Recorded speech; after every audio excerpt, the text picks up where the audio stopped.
Dorsoduro.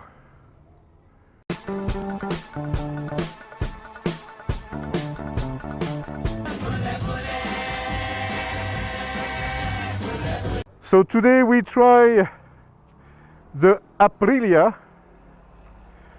Dorsoduro 750. So this is the factory version. The factory has the carbon look. I mean, not carbon look, the carbon, it's real carbon. It's not only the carbon look. Brembo brakes. So this version doesn't have ABS, you told me? No ABS. No ABS, but there is 3 riding mode: Sport, Touring and Rain. Jesus.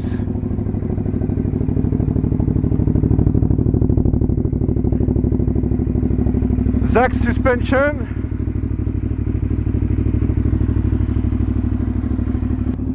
As you can see, for my height, I'm 180 centimeter, 85 kilo. My feet touch the ground, flat. Position is a bit sportive but quite relaxing. My back is straight.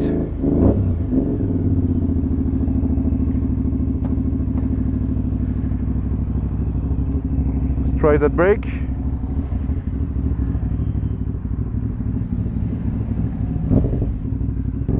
No gear indicator.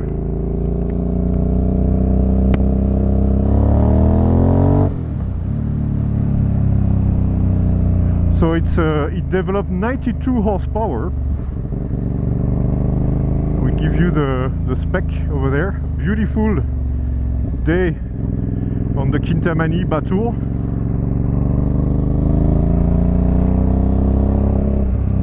So this is actually the competition for the Ducati supermotard. It's very progressive actually, very linear.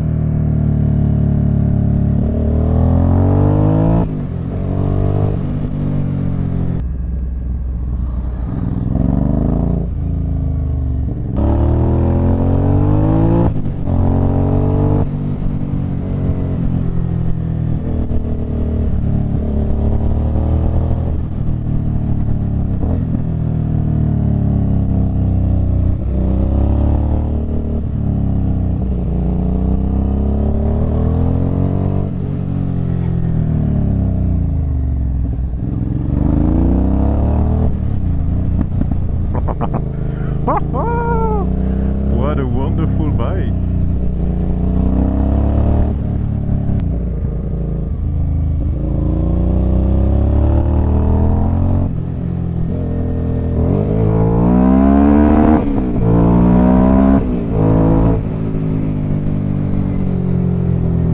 In terms of heat, it's not too hot actually. It's very reasonable. Okay, this is the temperature, where there is no gas gauge.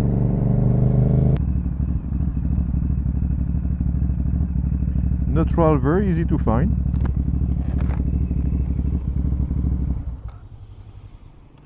It's a lovely bike. It's very easy to handle. Yeah, it's a nice bike. It handles well. The suspension needed a bit of tweaking when I first got it, just to get it right for me. But thanks to Papa Pit Stop in Denpasar, the suspension is set perfectly now. Really an easy bike to ride. Yeah, it's fun. You can tour on it. You can do 500 kilometers in a day, no problem, and it's very comfortable. What do you like about it? I like the handling. I like the sound. I like the acceleration.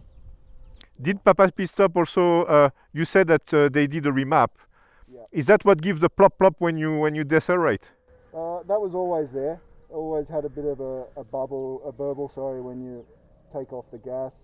So yeah, thankfully that's still there because that's enjoyable. The remap from Papa Pit Stop made all the difference in terms of the low speed performance of the bike, because before it was pretty much impossible to ride, slowly, because it was too lean from the factory. Yeah. Because I feel more, I know what you told me, like you have more grunt at low RPM. I feel it. And I'm wondering, because I was surprised that actually the The limiter is not so high. How much is the limiter? 9,000? I think it's like 8 or 8.5. So I was thinking 8.5. Yeah. Yeah, it's not really designed to rev out. So you can go from second through to 6th gear very, very quickly in low revs, and it just keeps pulling. But yeah, once you get up to around 8.5, it just runs out of breath. But that's a V-twin for you, I guess. All the torque and horsepower is between 4 and 7,000 RPM. And the radiator, it was quite quiet. It doesn't really disturb the radiator. I mean, she managed the heat quite well. Did the fan come on? No, I didn't hear it. The fan will only come on if you're stopped at a traffic light in the city. Yeah. Other than that, the fan won't come on, and the radiator indicator will stay at 3 bars the whole time. You know, if you're in the middle of the day and you're at a traffic light, it will go up to 4 bars. The fan may kick on, but as soon as you start rolling, it'll go back down to 3 bars straight away. So, yeah, thankfully the cooling system works well. And what did you say was the change on it? What was tuned? So the remapping, the air filter? Yeah, so aftermarket air filter, the catalytic converter has been removed, and the aftermarket pipe. So I still have the original exhaust, original catalytic converter, and the original air filter, but it's chalk and cheese. These bikes need to be opened up, and that's just the way it is. If you leave them stock, they get very hot and they don't breathe. Oh. You remove the catalytic converter, it runs a lot cooler because you're getting all that hot air out. And yeah, with a remap and all those add-ons, yeah, it's perfect. Makes sense. The only heat that I had was on the behind of my leg, which is actually coming. It's coming just here. That's the part where I had the heat when we slow down, you know. Okay. Like when you slow down, you feel a little bit of heat. Yeah. But I was thinking for a 750 engine, it's not too hot. Yeah, well, it's bearable, and I mean, it's like I said, the cooling system works really well on it.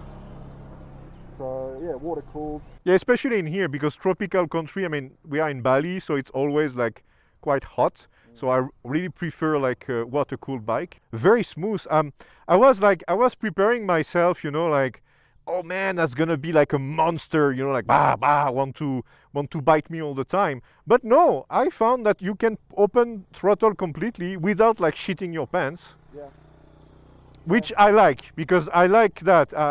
I'm a bit scared with liter bike because of that. Because when you open full throttle, you are in another dimension already. Where 750, 850 bike you can still manage. Yeah, once you get used to the power, it's a very easy bike to ride. And yeah, I really enjoyed riding the Hunter Maverick. Oh yeah, what did you think about it? That's interesting. Very smooth, very, very plush seat.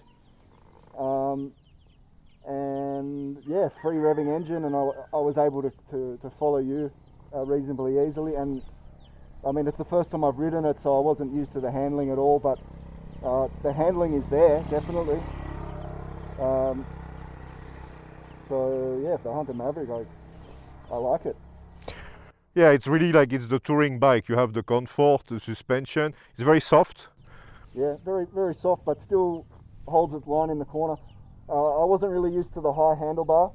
Yeah, So yeah. Because I put, corners, I put, as you can see, guys, I put the razor over there.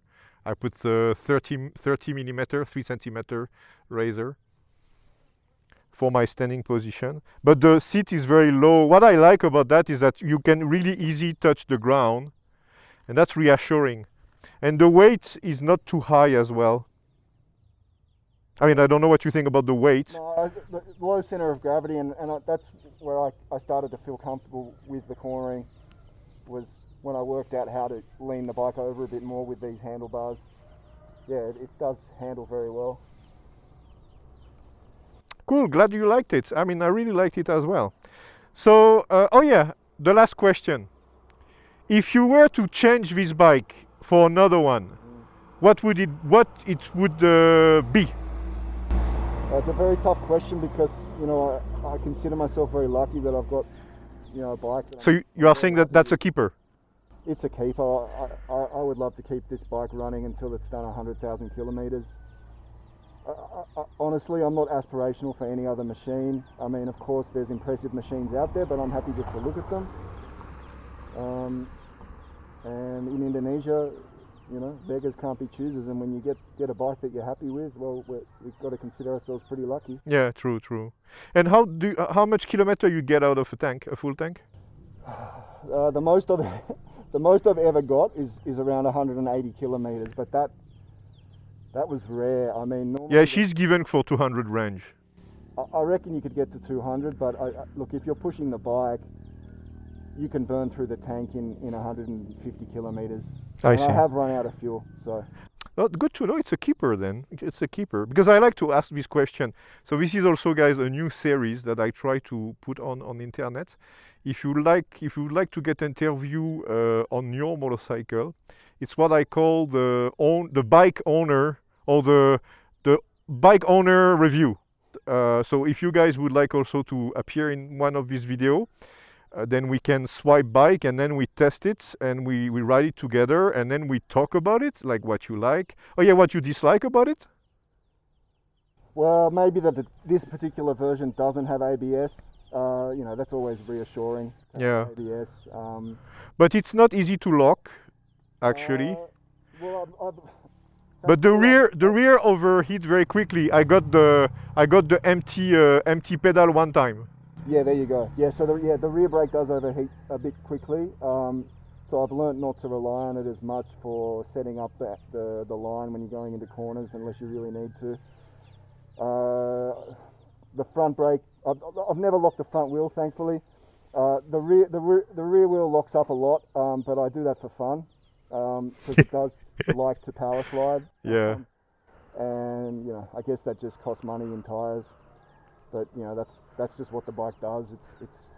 It's got that capability to lock up the rear and still be able to control the bike. So because I think that I use a lot of the rear, because adventure rider use a lot of the rear. Yep. To control the line. We don't really use the front.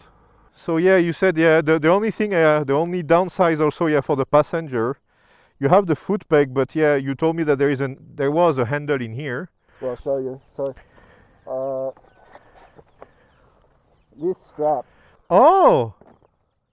sits over the seat. I see. And it's useless because it's under my bum.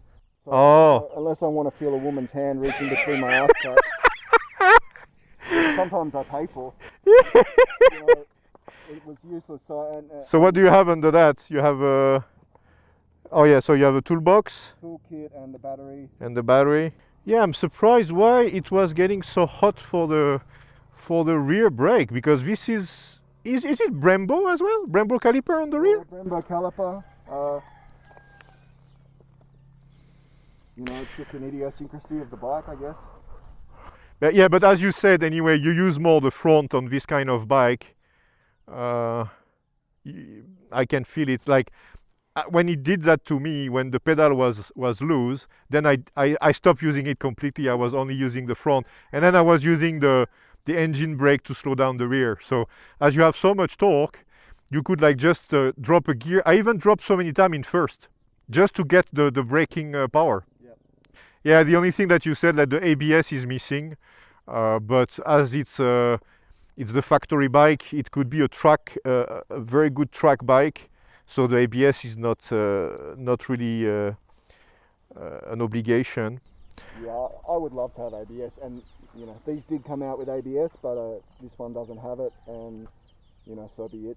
It's not a bike that you cross every day on the road, and maybe that's what you like also about it. It's quite unique. Yeah, I like to own unique bikes, and like I do. I like the underdog. You know, the Maverick Hunter. Nobody knows it, yeah. So I'm just like, oh, what is that? What is that bike? You know, I like that effect as well. Let me know, guys, if you like this kind of review, which is the owner review. And if you want to participate to it, let me know, and please send me a message in the comments. And like Tony, who had the opportunity today to talk about his wonderful baby, you can do it as well. So like usual, like it if you like it, dislike if you dislike it, subscribe if you want to, do whatever you want, you are free after all, and see you soon for other adventure. Bye bye.